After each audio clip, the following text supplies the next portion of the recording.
Hello, traders. FX Pip Collector here. Today is Wednesday, November 19th, and this is my PM recap for gold, and we're on the 1 hour time frame. So on gold, we had a really nice push down and at a very important Fibonacci level. If you saw my morning video, you saw that I had two different fibs on here.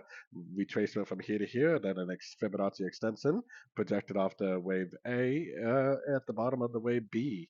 So definitely turned at the key area I was mentioning this morning. Most likely this is an A, this is probably a B, this is probably a C. I think this is an expanding flat within a downtrend on the daily time frame.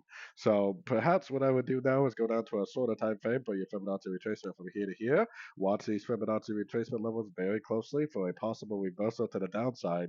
Because if we really are in a potential wave 3 or even a wave C on the daily, this should potentially be a pretty strong downtrend, continuing to make lower lows, lower highs, which means any move we see to the upside, unless it breaks the highs, we would definitely look at as nothing more than a pullback within the downtrend.